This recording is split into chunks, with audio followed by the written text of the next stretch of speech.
बहनें ऐसी क्यों होती है? मैं अपनी बहन को ज़्यादा पसंद नहीं करता था। उसकी शादी हो चुकी थी, लेकिन मैं कभी उसके घर नहीं गया। बस माता पिता ही उसे मिलने जाते थे। मुझे पता भी नहीं था कि वो किस हाल में है। वह कभी कभी मायके आती, तो जाते समय मेरी माँ उसे घर का कुछ सामान भी दे देती। यह बात मेरी पत्नी को बिल्कुल पसंद नहीं थी। जब भी मेरी माँ ऐसा करती, मेरी पत्नी आकर मुझसे शिकायत करने लगती कि तुम्हारी माँ तुम्हारी कमाई कैसे उड़ा रही है। जब भी तुम्हारी बहन आती है, उसे खाली हाथ जाने ही नहीं देती, कुछ ना कुछ ज़रूर देती है।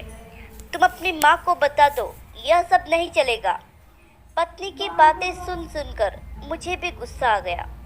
मैं माँ के पास गया और कहा, माँ, ये सब क्या है? जब भी बहन घर आती है, तुम कभी साबुन, कभी चावल का थैला, तो कभी दालें उसे देती रहती हो। मेरी कमाई तुम ऐसे दूसरों में उड़ाओगी तो तुम्हें भी इस घर से निकाल दूंगा। बहन ने मेरी और माँ की बातें सुन ली। 1 घंटे बाद बहन मेरे कमरे में आई और कहने लगी, भाई, ज़रा रिक्शा ला दोगे? मुझे अपने घर जाना है। बहन की बात सुनकर मैं मन ही मन में बहुत खुश हुआ, लेकिन दिखावे के लिए बहन से कहने लगा, थोड़े दिन और रुक जाती। नहीं भैया, बच्चों की स्कूल की छुट्टियां ख़त्म हो गई हैं। अब मुझे घर जाना है। कल से इनकी स्कूल शुरू हो जाएगी। फिर वह चली गई। पिताजी के मरने के बाद जब घर का बंटवारा हुआ, तो हम दोनों भाइयों ने आपस में ही बंटवारा कर लिया, लेकिन उसमें से भी बहन को कुछ नहीं दिया। वह फिर भी खामोश रही, हमसे कोई शिकायत नहीं की। लेकिन हमारी माँ बहुत रोई और कहने लगी, बहन को भी कुछ दे दो। लेकिन हमने माँ की एक ना सुनी और माँ को डरा धमका कर चुप कर दिया। अब बेचारी विधवा औरत, अगर हम उसे घर से निकालते तो वो कहाँ जाती, इसलिए चुप हो गई। भाई साहब ने अपना हिस्सा बेचकर शहर जाकर नया काम शुरू कर दिया और वहीं रहने लगे।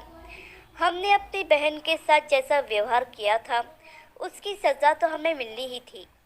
भाई साहब का कारोबार बर्बाद हो गया और वह मजदूरी करके अपना पेट पालने लगे। मेरे बड़े बेटे को भी टीबी हो गया। उसके इलाज में लाखों रुपये खर्च हो गए।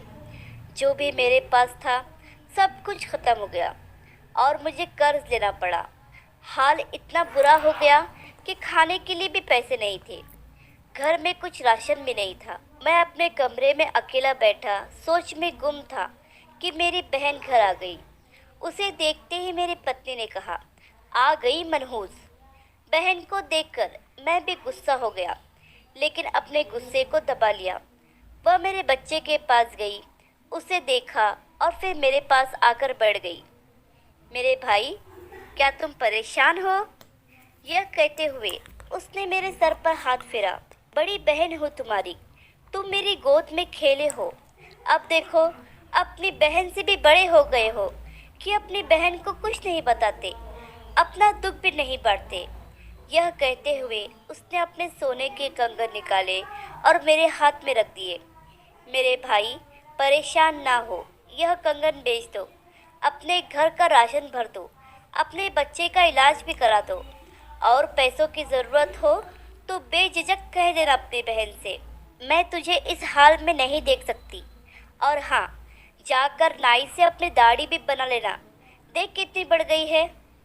मैं आश्चर्यचकित होकर बहन को देखे जा रहा था और वह कहने लगी, भाई, इस कंगन के बारे में किसी से ना कहना, तुझे मेरी कसम है।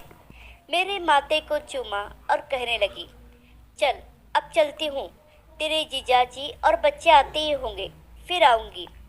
मैं पहली बार उसे घर के बाहर तक छोड़ने आया। देखा तो पैरों की चप्पल भी टूटी हुई थी। उसने कपड़े भी तो वही पुराने पहने थे।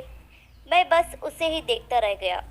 मैंने तो कभी अपनी बहन की घरेलू हालत जानने की कोशिश ही नहीं की थी, लेकिन जब उसने मुझे बुरे हाल में देखा तो दौड़ती हुई आई और अपने सोने के कंगन में दे दिए, ताकि मैं अपने बच्चे का इलाज करा सकूं और अपने घर का हाल सुधार सकूं।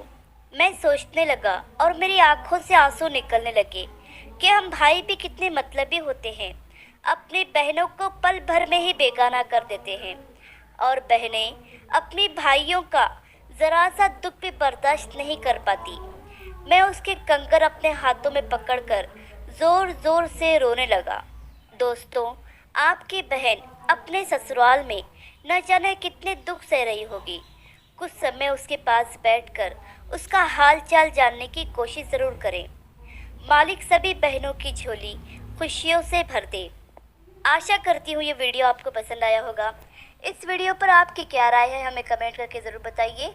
वीडियो पसंद आया हो तो लाइक और शेयर करना बिल्कुल